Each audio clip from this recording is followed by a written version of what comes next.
Hi, I'm Tam at CustomerWise and I'm going to give you a bit of a walkthrough of Kaizen. So Kaizen is a really nice little feature on SASSIE that lets you flag issues that are shown on your mystery shops, bring stakeholders for that issue into the conversation and then track the resolution of that issue.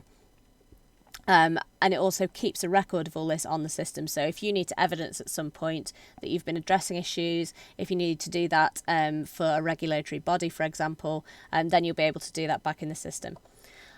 So you'd access Kaizen on your main dashboard, the same place that you access your mystery shop data, and we do a separate tab for it. So firstly, you've got your action item counts.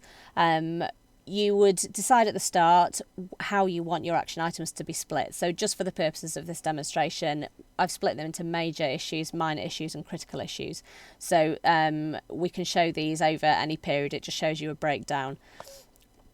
And then you've got action items by area. So in this case, I'm logged in as an area manager for London.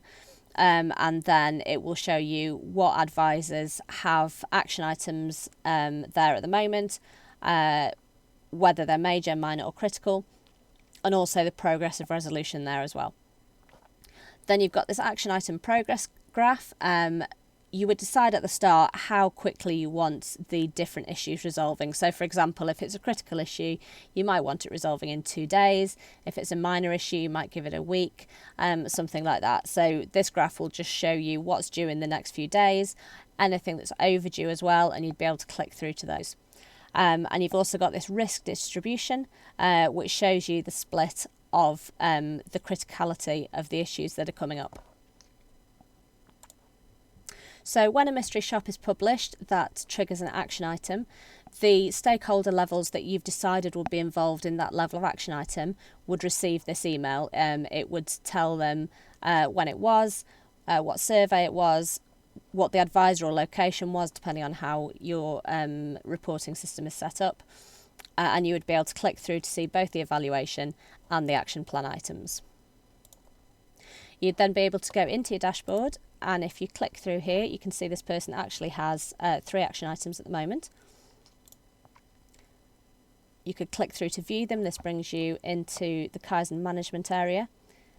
And if you view the one that's there, it will show you the question that's flagged the action item.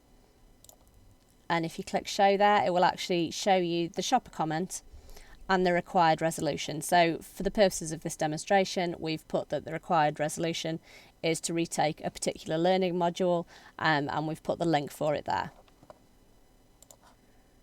Once the stakeholders start communicating via the Kaizen system about a particular action item, their conversation appears here. So in this case, there's an area manager communicating with the location manager, and the location manager then attaches the screenshot of the e-learning completion.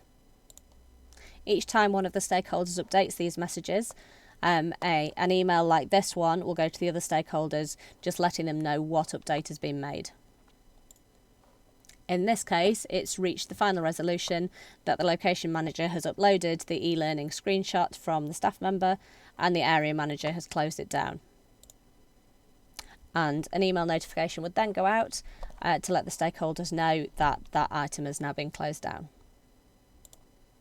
So then when any of the stakeholders go into where the action items are dealt with, that one now doesn't appear in the list, but if they needed to access it for future reference, they can choose to show the completed action items, and then they can still access and see the details there. So that's a basic overview. We think it's a really good way to be able to actually ensure that things flagged on mystery shops are getting addressed. And if you want any more information about it, do let us know.